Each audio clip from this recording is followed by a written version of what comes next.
1956 Hindu marriage law act, 55 marriage law act, 1956 special marriage law act. इस पर बड़ी तफसीली गुफ्तगू करूंगा, इसकी जरूरत क्यों हुई। इंडिया के पहले कानून मंत्री बाबा भीमराव अंबेडकर, इन्होंने 1951 में यूनिफॉर्म सिविल कोड पेश किया। अच्छा, एक टेक्निकल चीज बता दूं, there is a difference between uniform civil code and common civil code. Indian constitution talks about uniform civil code, not common civil code. Why? Common civil code means same law for everyone, whereas uniform civil code means same law for the same category of people, uniform law for the uniform grade of people. So Indian constitution talks about uniform civil code, not common civil code. ये एक कानूनी नुक्ते नजर था, हम आते हैं uniform civil code के ऊपर। 1951 में भीमराव अंबेडकर, जो भारत के पहले कानून मंत्री थे, बड़े विद्वान थे, उन्होंने पहली बार यूनिफॉर्म सिविल कोड आजाद भारत में पेश किया। हिंदुस्तान की आजादी से पहले इसका सबसे पहले तस्वुर मोतीलाल नेहरू, जो जवाहरलाल नेहरू के अब्बा जी थे, पिताश्री थे, उन्होंने किया था। खैर, हम आजादी के बाद की बात करेंगे। तो अंबेडकर ने पेश किया यूनिफॉर्म सिविल कोड। कहा ये जो लोगों क्यों पेश किया, ये जानना होगा। क्योंकि 1937 में शरीयत कानून आ चुका था, जिसको 39 में अमेंड किया गया था। शरीयत कानून में क्या कहा गया? हिंदुस्तान में रहने वाले मुसलमानों को अपने शादी, निकाह, तलाक, जायदाद की तकसीम, विरासत, गोद लेना और अपने औकाफ की प्रॉपर्टी, इसमें उनको अपने मजहबी कानून को मानने का पूरा इख्तियार है। ये 1937 में कानून बन चुका था और फिर 39 में अमेंड हुआ। किन चीजों में? शादी, निकाह, शादी निकाह एक ही हो गया, तलाक, जायदाद, विरासत और औकाफ। कहा अगर फला फजलुल्लाह चिश्ती और मौलाना हमारे बीच में कोई बिजनेस ट्रांजैक्शन होता है, तो वो इस्लामी कानून के तहत नहीं, वो इंडियन कानून के तहत उसको गवर्न होगा। अगर एक मुसलमान और दूसरे मुसलमान मिलकर तिजारत शुरू करते हैं, तो उस तिजारत का जो कानून है वो इंडियन कॉन्स्टिट्यूशन और इंडियन लॉ लगेगा। लेकिन अगर एक शख्स के एक बीवी है और 3 बेटे और 4 बेटियां हैं, तो उसकी जो जायदाद तकसीम होने का हक है वो इंडियन कानून नहीं, वो हिंदुस्तान मुसलमानों का कानून लगेगा। ऐसा खुद कानून कहता है। समझ गए ना? अब हिंदू धर्म में बाप की प्रॉपर्टी में बेटी को कोई हक नहीं है। तो अंबेडकर जी ने कहा नहीं भी। अच्छा, यहां पर बता दूं, वक्त है, बता दे रहा हूं बहुत जल्दी जल्दी। जैसे हमारे यहां 4 स्कूल ऑफ थॉट हैं, हनफी, शाफी, मालिकी, हम्बली। इनके यहां 2 स्कूल ऑफ इनहेरिटेंस है, दया भागा और मिताक्षरा। दया भागा जो है वो सिर्फ आसाम में और बंगाल में पाया जा रहा है। मिताक्षरा स्कूल ऑफ थॉट पूरे इंडिया में पाया जाता है। यानी जायदाद कैसे तकसीम होगी, इसमें हिंदू धर्म में 2 व्यू हैं।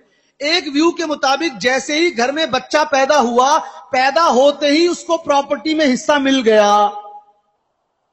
दूसरी लॉ कहता है नहीं, जब तक अब्बा पिताश्री जिंदा है तब तक कोई हिस्सा नहीं मिलेगा, अब्बा के मरने के बाद ही मिलेगा। These are the 2 schools of Hindu law of inheritance and Mitakshara school of inheritance. We won't go into detail, ठीक है? तो अंबेडकर जी ने कहा भाई दोनों कानून में बेटे को हक है, बेटी को तो हक ही नहीं है। तो अंबेडकर जी 1951 में यूनिफॉर्म सिविल कोड लाए और कहा हिंदू धर्म में गरचे बेटियों को बाप की प्रॉपर्टी में कोई हिस्सा नहीं है, लेकिन अब हम यूनिफॉर्म सिविल कोड लाएंगे और न मुसलमानों को उनकी मजहबी कानून को मानने का हक है, न हिंदू हजरात को मानने का हक है। सबको बराबर कानून मिलेगा। और वो क्या है? जो हिंदुस्तान का आईन, कॉन्स्टिट्यूशन, संविधान डिसाइड करेगा। यह मसौदा पेश किया किसने? भारत के पहले कानून मंत्री बाबा भीमराव अंबेडकर ने। इसकी मुखालिफत किसने की सबसे पहले मालूम है? हिंदू महासभा। लिखिए, ऑन रिकॉर्ड बता रहा हूं भाई, सरदार वल्लभ भाई पटेल ने मुखालिफत की। क्यों? कहा नहीं, ये हमारे धर्म में मुदाखिलत होगी। This will be an interference in our religion. ये हमारे धार्मिक मामलों में भारत के संविधान का हस्तक्षेप होगा। हम हिंदू धर्म के मानने वाले हैं, हम यहां पे संविधान का हस्तक्षेप स्वीकार नहीं करेंगे। अथा सरदार वल्लभ भाई पटेल और बहुत से महापंडितों ने, नाम नहीं लेना चाहता हूं, उन्होंने यूनिफॉर्म सिविल कोड की मुखालिफत की और अपना एक महिला मोर्चा बनाया, हिंदू महिला मोर्चा, और औरतों को खड़ा किया। औरतों को तो खुश होना चाहिए था ना कि अब हमको भी मजहब में, अब प्रॉपर्टी में हिस्सा मिलेगा। लेकिन औरतों ने क्या कहा, हिंदू धर्म की औरतों ने, देखिए हमको अगर हमारा मजहब प्रॉपर्टी नहीं देता तो हमको प्रॉपर्टी नहीं चाहिए, लेकिन हम अपने मजहब में मुदाखिलत बर्दाश्त नहीं करेंगे। तो सबसे पहले यूनिफॉर्म सिविल कोड की मुखालिफत हिंदू महासभा ने की थी। It is on record. Baba Bhimrao Ambedkar को इससे इतना दुख हुआ कि उन्होंने जो है इस्तीफा दे दिया कानून मंत्री से, और 56 में फिर जो है वो इस दुनिया से चल बसे। तो आज जो लोग बात कर रहे हैं ना कि मुसलमान लोग संविधान को नहीं मानते, अरे बहुत पुरानी नहीं, 55 और 51 की हिस्ट्री भी तो पढ़ लो। क्या हमारे बाप दादाओं ने इस मुल्क की आजादी के लिए खून बहाया है। उठाइए, दिल्ली में चांदनी चौक से जामा मस्जिद तक 1000 उलमा को शहीद किया गया। तो इस मुल्क से हमको मोहब्बत है, इस मुल्क के कानून को, संविधान को हम पूरी तरह फॉलो करते हैं, और उसी संविधान में यह हक दिया गया है कि मजहबी मामले में आजादी है, लिहाजा अगर आप हमारी आजादी छीन रहे हैं तो ये हमारी नहीं, संविधान की आजादी छीन रहे हैं। बहुत अच्छी बात। अब दूसरी बात, ये पर्सनल लॉ सिर्फ मुसलमानों को नहीं मिला है, ये भी बहुत बड़ी गलतफहमी है। ये हिंदू हजरात को भी मिला है और ईसाई हजरात को भी मिला है। ये सिर्फ मुसलमानों को नहीं, हिंदू हजरात को भी मिला है। अब मजे की बात सुनिए, बराबरी का हक। लॉ स्टूडेंट होते तो बहुत मजा आता मुझे बात करने में। अभी अलीगढ़ मुस्लिम यूनिवर्सिटी में 5 दिन पहले लेक्चर था लॉ फैकल्टी में, बच्चों ने, लॉ के स्टूडेंट्स ने कराया था। बहुत अच्छा मतलब खिताब रहा, क्योंकि वहां बड़ा मजा आया सवाल जवाब के सेशन में। भाई बराबरी की बात हो रही है ना, आइए अब बात करें। 1950 का प्रेसिडेंशियल ऑर्डर क्या कहता है? कहता है हिंदुस्तान में जो पिछड़े लोग हैं, वो पिछड़े लोगों को रिजर्वेशन दिया जाएगा, सीट आरक्षित की जाएगी हरिजन हजरात को, शेड्यूल कास्ट को। और आगे क्लॉज क्या लगाया गया, ये पिछड़े लोग सिर्फ हिंदू धर्म से इनका ताल्लुक होगा, ईसाई धर्म के पिछड़े लोगों को और मुसलमान धर्म के पिछड़े लोगों को कोई रिजर्वेशन नहीं मिलेगा। अब आर्टिकल 14 का क्या हुआ? जहां सबको बराबरी का हक हो रहा था, जब रिजर्वेशन देने की बात आई तो आप 1950 में प्रेसिडेंशियल ऑर्डर लाते हैं और कहते हैं पिछड़े मुसलमानों को नहीं मिलेगा रिजर्वेशन।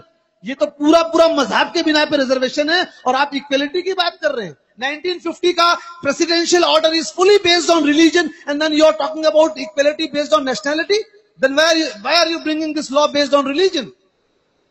1950 को याद रखिए। उसके आगे आइए, 1955 हिंदू मैरिज लॉ एक्ट क्या कहता है मालूम है?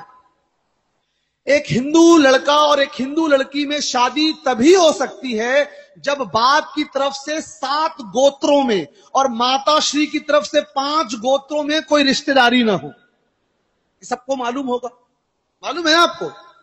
लेकिन आगे क्लॉज लगाया, however in those areas where it is acceptable it can be carried out। जिन इलाकों में यह होता है वहां यह कानून नहीं लगेगा, वहां के लोग कर सकते हैं। यानी आप समझ रहे हैं क्यों लगाया गया ये क्लॉज? क्योंकि हिंदुस्तान के साउथ इंडिया के 4 स्टेट, केरला, तमिलनाडु और कर्नाटक, आप यहां राजस्थान में हिंदू धर्म में कोई लड़का अपनी चचेरी बहन या ममेरी बहन या फुफेरी बहन से शादी कर सकता है? नहीं कर सकता। हम पूरी तरह कबूल करते हैं। क्यों? ये उनके धर्म का कानून है, हम उनके धर्म के कानून की इज्जत करते हैं। ये उनका मामला है, हमको बोलने का कोई हक नहीं।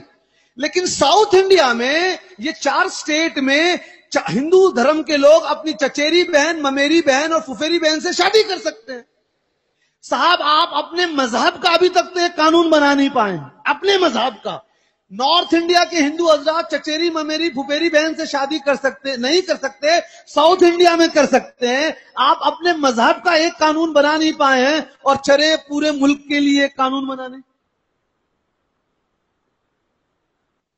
और सुनिए, उसी 1955 मैरिज लॉ एक्ट में अंकल कांट मैरी नीस, से शादी नहीं कर सकता। ठीक है, हम मानते हैं। फिर आगे क्लॉज लगा दिया, however in those areas where this custom is prevalent it can be done। लेकिन कुछ इलाके जहां पर यह प्रथा, कस्टम, जहां पर यह प्रथा चल रही है वहां पर हो सकता है। ये क्यों लगाया?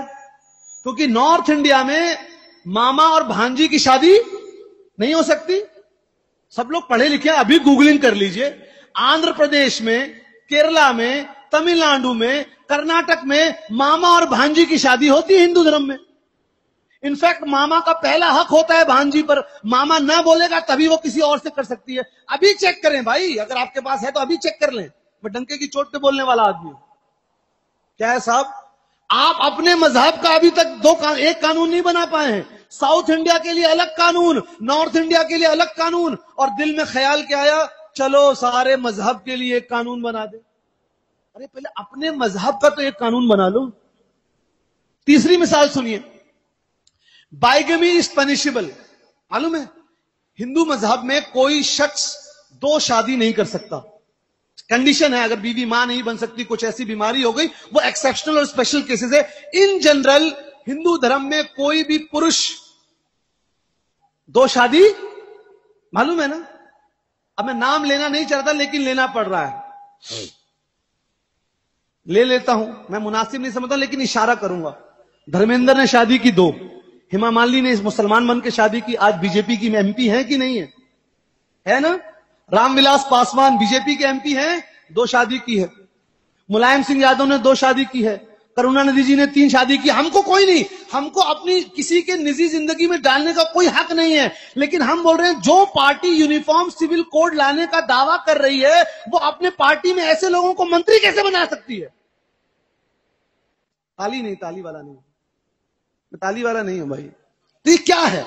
अगर आप वाकई में मुस्लिम महिलाओं को, नहीं, मुस्लिम महिलाओं को बहुत पीड़ा होती है। क्या होती है? बहुत पीड़ा। तो सुनिए साहब, 2011 का सेंसस रिलीज हो गया है। हिंदुस्तान में 19 लाख, कितनी? 19 लाख हिंदू महिलाओं को उनके पतियों ने छोड़ दिया है तलाक देकर। कितनी? और मुसलमानों की 8,50,000। ये 2011 का सेंसस बोल रहा है, उठाकर देखिए। तो अगर आपको महिलाओं के बारे में इतनी फिक्र है तो मुस्लिम महिलाओं को आरक्षण दे दीजिए। अखलाक जो मारा गया उसकी अम्मा को नौकरी दे दीजिए। कश्मीर में जो मां बहनें बेवा हुई हैं उनको नौकरी दे दीजिए। पिछड़े वर्ग के मुसलमानों को, औरतों को नौकरी दे दीजिए। अगर वाकई औरतों से हमदर्दी है। लेकिन अगर सियासत करना है तो मैं सियासत वाला आदमी नहीं हूं, उसके लिए दूसरे हजरात मौजूद है। मैं सियासत से बहुत दूर रहता हूं। मैं मजहबी बात करता हूं, मैं समाजी बात करता हूं और आंकड़े वाली बात करता हूं, स्टैटिस्टिकल बात जिसको ठुकराया नहीं जा सकता।